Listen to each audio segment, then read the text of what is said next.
Hola, soy Sergio Alejandro Lancheros Casas y vamos a ver la actividad número 2.1.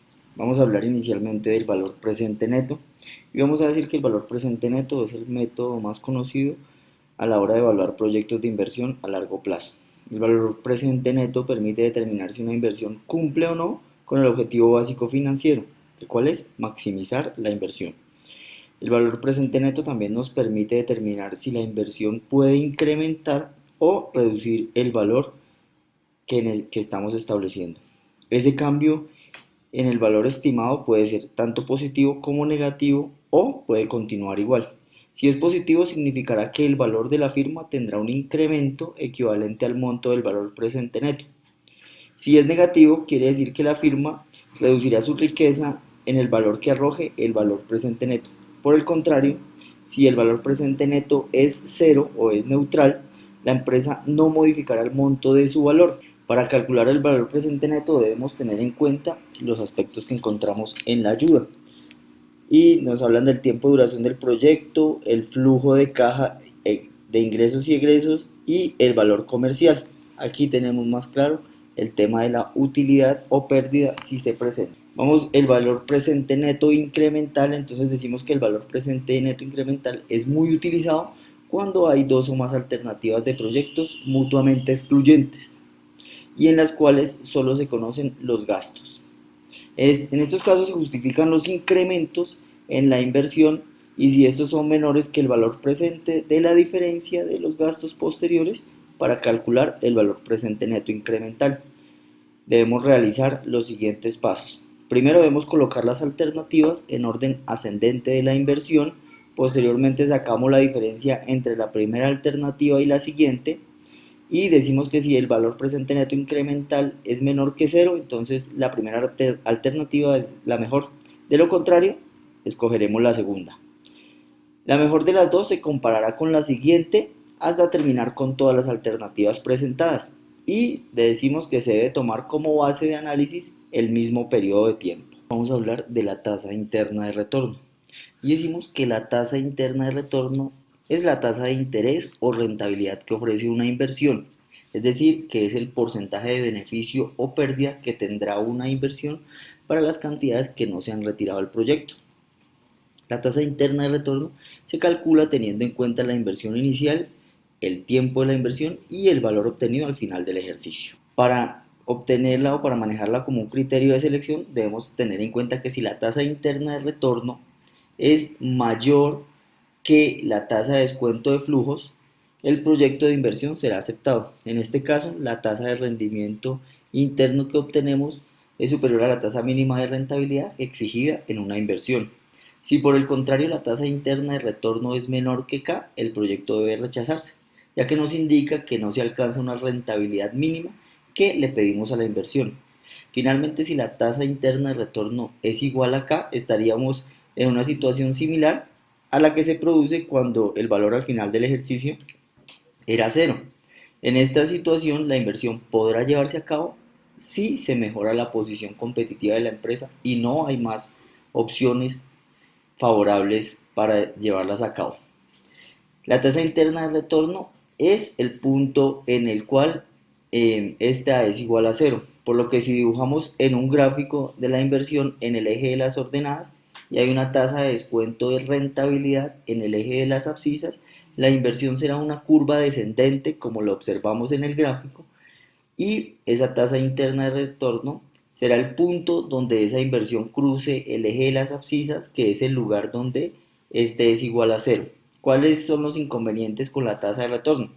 Que es muy, a pesar que es muy útil para evaluar proyectos de inversión, ya que nos dice la rentabilidad de dicho proyecto, sin embargo tiene algunos inconvenientes y son las hipótesis de reinversión de los flujos intermedios de caja y decimos que supone que los flujos netos de caja positivos son reinvertidos y que los flujos netos de caja negativos son financiados.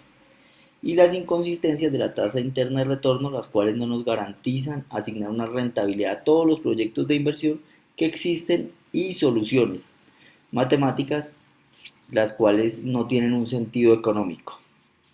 Ahora veremos la tasa interna de retorno incremental y decimos que la tasa interna de retorno incremental es el método de la tasa interna de retorno y consiste, primero calculamos de acuerdo a lo que vimos en la ayuda anterior, la cual la igualamos a cero con la ecuación de valor que se plantea en el método de valor presente neto incremental, y así se debe entender esta tasa, a la cual se invierte el capital adicional que se necesita en caso de decidirse una alternativa más costosa.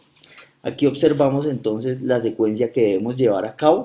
Decimos que primero calculamos el valor presente neto incremental, después de haber comparado las alternativas, calculamos este valor, posteriormente la que nos dé el mejor valor la comparamos con las siguientes alternativas y así sucesivamente hasta establecer cuál de todas es la mejor alternativa que comparamos, y posteriormente hacemos un cálculo matemático a través de una interpolación con los números de los extremos y se efectúa este cálculo matemático con el fin de establecer el porcentaje y se verifica si es o no es. Ahora vamos a ver la relación costo-beneficio y decimos que la relación costo-beneficio está representada por la relación de ingresos o egresos, los cuales serán calculados utilizando el valor presente neto, y decimos que es un proceso por el cual se analizan las decisiones empresariales, se suman los beneficios de una situación dada o de una acción relacionada con el negocio y finalmente se restan los costos asociados con la toma de la acción.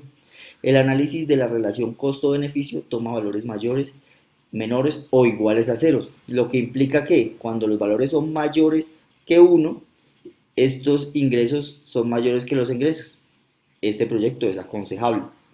Cuando son iguales a 1, entonces implica que los ingresos son iguales que los egresos. Entonces el proyecto es indiferente si se realiza o no.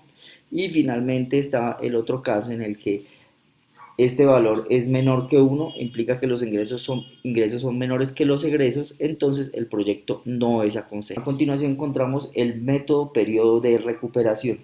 El método periodo de recuperación es utilizado para medir la viabilidad de un proyecto que ha venido siendo cuestionado o que está en la baja. La medición y análisis de este se puede dar a las empresas un punto de partida para cambiar sus estrategias de inversión frente al valor presente neto o a la tasa interna de retorno.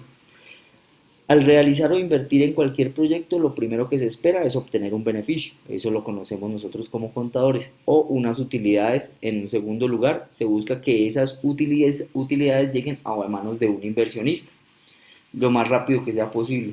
Ese tiempo es por supuesto determinado por los inversionistas, ya que no es lo mismo para uno recibirlos en un corto, mediano o largo plazo. Es por ello que dependiendo del tiempo es aceptado o rechazado un proyecto. El método interno o el método de periodo de recuperación se establece a través de esta ecuación empleando estos 4 aspectos que debemos tener en cuenta con el fin de determinar si el proyecto con el cual estamos trabajando es o no es viable. Vemos el método del costo capitalizado y decimos que el método del costo capitalizado se refiere al valor presente de un proyecto cuya vida útil se supone que durará para siempre.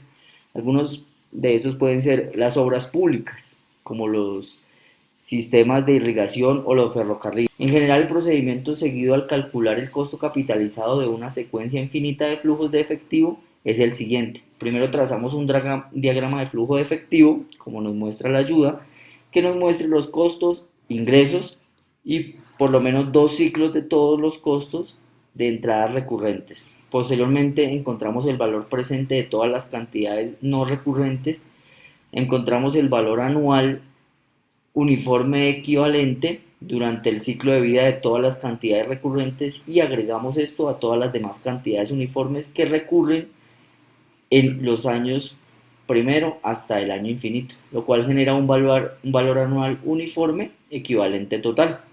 Este valor lo dividimos por el valor obtenido en el paso 3, que es la tasa de interés para lograr el costo capitalizado. Agregamos el valor obtenido en el paso 2 al valor obtenido en el paso 4 y así encontramos el método de costo capitalizado.